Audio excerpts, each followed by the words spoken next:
Hi, Year 4. We are going to carry on with our reading of Matilda. At the end of the last chapter, we had read about Miss Trunchbull throwing poor Amanda Thrip across the playground and throwing her over the fence. And Matilda said, "But don't the parents complain?" And Hortensia said, "Would yours?" "I know mine wouldn't." So we're on to chapter 11, Bruce Bogtrotter and the Cake. "How can she get away with it?" Lavender said to Matilda. "Surely the children go home and tell their mothers and fathers. I know my father would raise a terrific stink if I told him the headmistress had grabbed me by the hair and slung me over the playground fence." "No, he wouldn't," Matilda said, "and I'll tell you why. He simply wouldn't believe you." "Of course he would." "He wouldn't," Matilda said, "and the reason is obvious. Your story would sound too ridiculous to be believed, and that is the Trunchbull's great secret." "What is?" Lavender asked. Matilda said, "Never do anything by halves if you want to get away with it. Be outrageous. Go the whole hog. Make sure everything you do is so completely crazy it's unbelievable. No parent is going to believe this pigtail story, not in a million years. Mine wouldn't. They'd call me a liar." "In that case," Lavender said, "Amanda's mother isn't going to cut her pigtails off." "No, she isn't," Matilda said. "Amanda will do it herself. You see if she doesn't." "Do you think she's mad?" Lavender asked. "Who?" "The Trunchbull." "No, I don't think she's mad," Matilda said, "but she's very dangerous. Being in this school is like being in a cage with a cobra. You have to be very fast on your feet." They got another example of how dangerous the headmistress could be on the very next day. During lunch, an announcement was made that the whole school should go into the assembly hall and be seated as soon as the meal was over.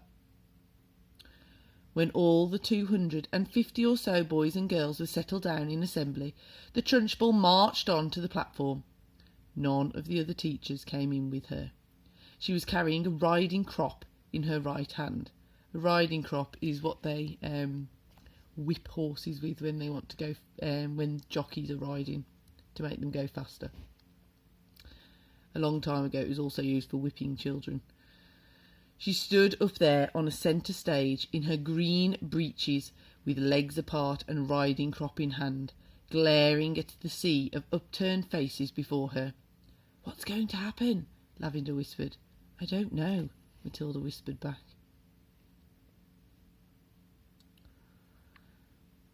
The whole school waited for what was coming next. Oh, look, there's a good picture.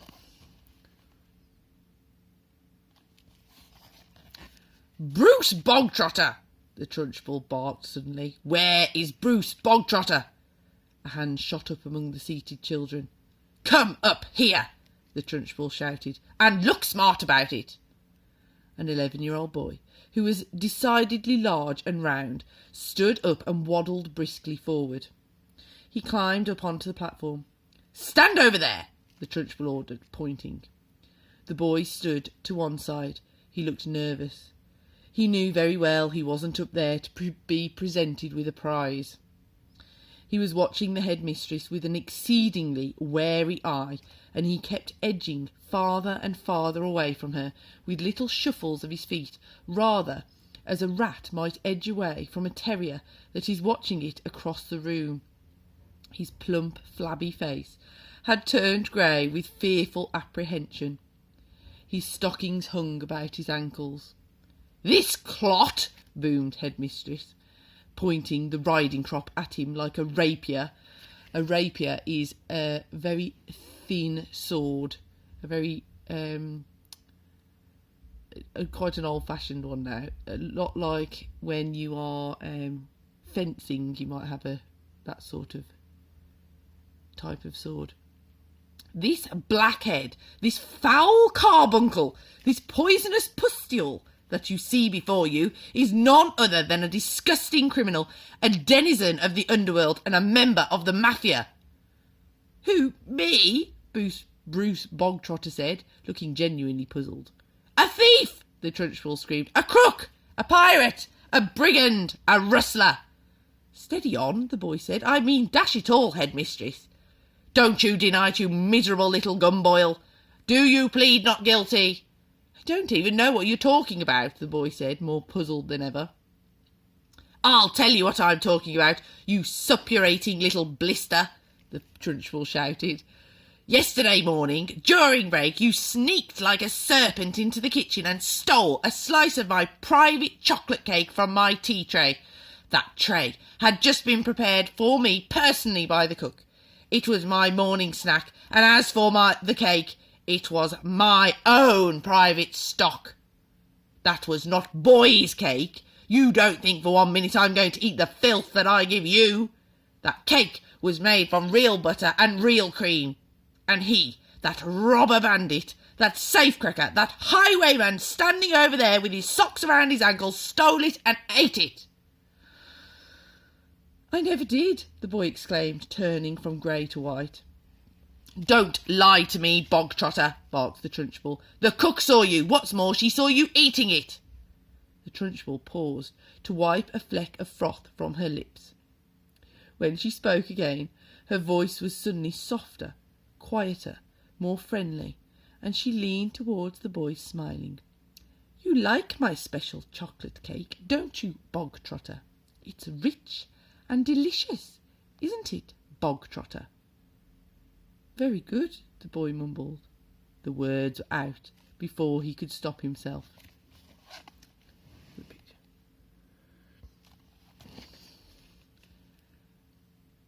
You're right, the Trunchbull said. It is very good.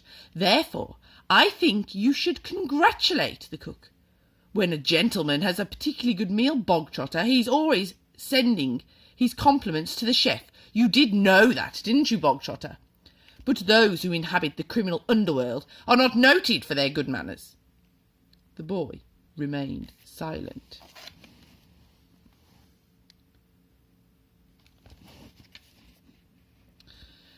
Cook! The Trunchbull shouted, turning her head towards the door.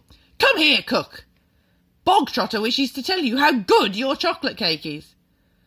The cook, a tall, shrivelled female, who looked as though all of her body juices had been dried out of her long ago in a hot oven, walked onto the platform, wearing a dirty white apron.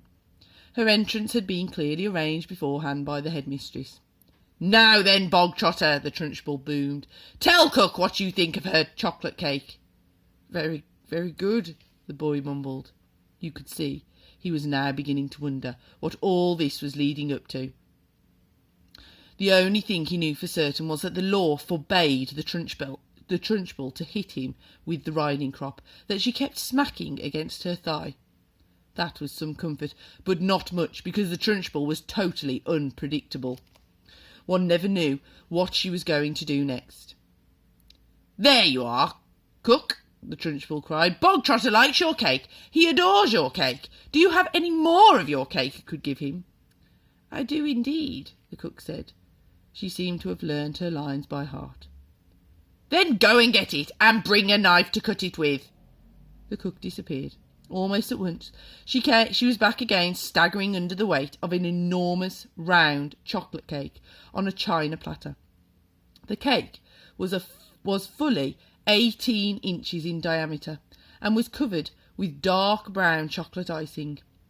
Put it on the table, the Trunchbull said.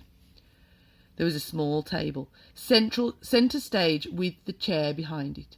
The cook placed the cake carefully on the table. Sit down, Bogtrotter, the Trunchbull said. Sit there.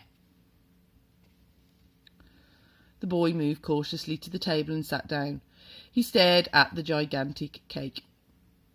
There you are, Bogtrotter, the Trunchbull said, and once again her voice became soft, persuasive, even gentle. It's all for you, every bit of it. As you enjoyed that slice you had so much yesterday, I ordered the cook to bake you an extra large one for yourself. Well, thank you, the boy said, totally bemused. Thank the cook, not me, the Trunchbull said. Thank you, cook, the boy said.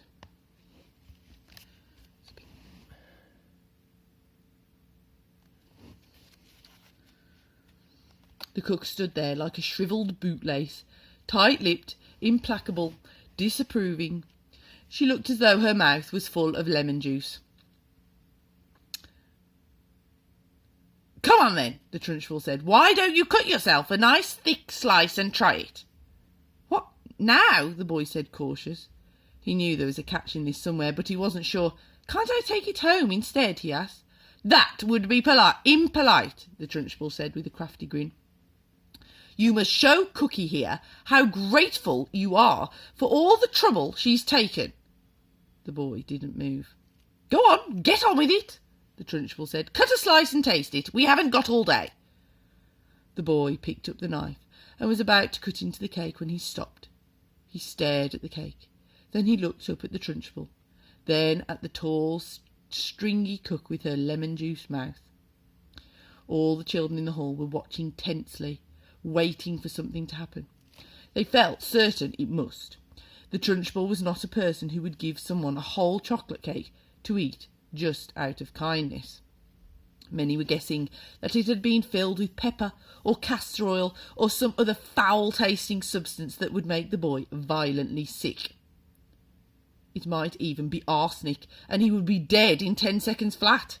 Or perhaps it was a booby-trapped cake, and the whole thing would blow up the moment it was cut, taking Bruce Bogtrotter with it. No one in the school put it past the Trunchbull to do any of those things. "I don't want to eat it," the boy said. "Taste it, you little brat," the Trunchbull said. "You're insulting the cook."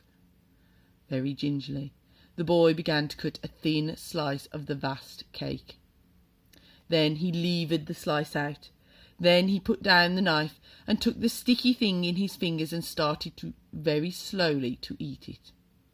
"It's good, isn't it?" the Trunchbull asked. "Very good," the boy said, chewing and swallowing. He finished the slice. "Have another," the Trunchbull said. "That's enough, thank you," the boy murmured.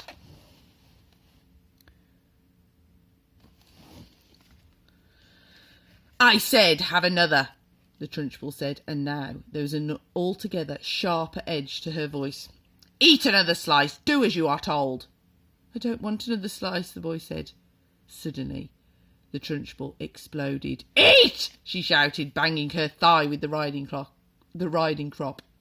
"If I tell you to eat, you will eat. You wanted cake, you stole cake, and now you've got cake. What's more, you're going to eat it. You do not leave this platform, and nobody leaves this hall until you have eaten the entire cake that is sitting in front of you. Do I make myself clear, Bogtrotter?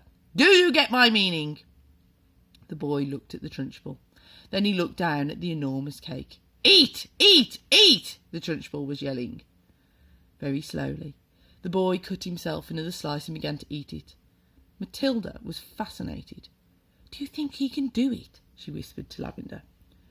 "No," Lavender whispered back. "It's impossible. He'd be sick before he's halfway through." The boy kept going. When he had finished the second slice, he looked at the Trunchbull, hesitating.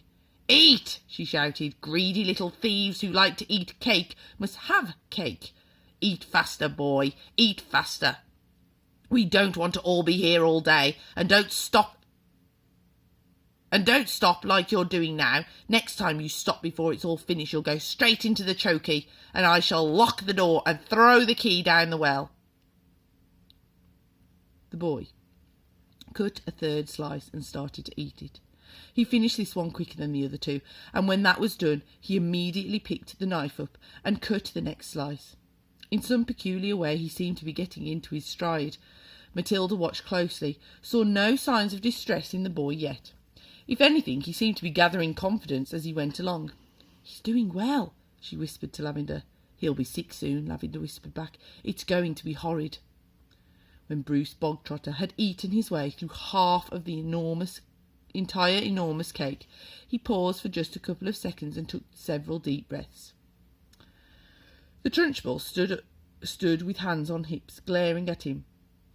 "Get on with it," she shouted. "Eat it up."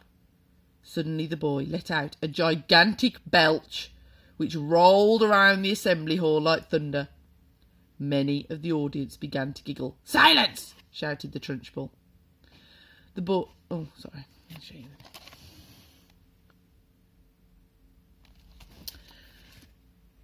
The boy cut himself another thick slice and started eating it fast. There were no signs of flagging or giving up. He certainly did not look as though he was about to stop and cry out, I can't eat any more, I'm going to be sick. He was still in the running. And now, a subtle change was coming over the 250 watching children in the audience. Earlier on they had sensed impending disaster. They had prepared themselves for an unpleasant scene in which the wretched boy, stuffed to the gills with chocolate cake, would have to surrender and beg for mercy, and then they would have to watch the triumphant Trunchbull forcing more and more cake into the mouth of the gasping boy. Not a bit of it. Bruce Bogtrotter was 3/4 of the way through and still going strong. One sensed that he was almost beginning to enjoy himself. He had a mountain to climb, and he was jolly well going to reach the top or die in the attempt. What is more, he had now become very conscious of his audience and of how they were all silently rooting for him. There was nothing less than a battle between him and the mighty Trunchbull. Someone shouted, Come on, Brucey, you can make it. The Trunchbull wheeled round and yelled, Silence! The audience watched intently. They were thoroughly caught up in the contest, and they were longing to start cheering, but they didn't dare. I think he's going to make it, Matilda whispered. I think so too, Lavender whispered back. I wouldn't have believed anyone in the world could eat the whole cake the size of that. The Trunchbull doesn't believe it either, Matilda whispered. Look at her. She's turning redder and redder, and she's going to kill him if he wins. The boy was slowing down now. There was no doubt about that. But he kept pushing the stuff into his mouth with the dogged perseverance of a long-distance runner who has sighted the finishing line and knows he must keep going. As the very last mouthful disappeared, a tremendous cheer rose up from the audience, and the children were leaping onto their chairs and yelling and clapping and shouting, Well done, Brucey! Good for you, Brucey! You've won a gold medal, Brucey! The Trunchbull stood motionless on the platform. All the children cheering. There's Matilda at the front. Her great horsey face had turned the colour of molten lava, and her eyes were glittering with fury. She glared at Bruce Bogtrotter, who was sitting on his chair like some huge overstuffed grub, replete, comatose, unable to move or to speak. A fine sweat was beading on his forehead, but there was a grin of triumph on his face. Suddenly the Trunchbull lunged forward and grabbed the large empty china platter on which the cake had rested. She raised it high in the air and brought it down with a crash right on top of the wretched Bruce Bogtrotter's head, and pieces flew all over the platform. Uh-oh. The boy was by now so full of cake he was like a sack full of wet cement, and you couldn't have hurt him with a sledgehammer. He simply shook his head a few times and went on grinning. Go to blazes! Screamed the Trunchbull, and off she marched. And she marched off the platform, followed closely by the cook. Tune in tomorrow for Chapter 12, Lavender. I will see you soon. Bye-bye.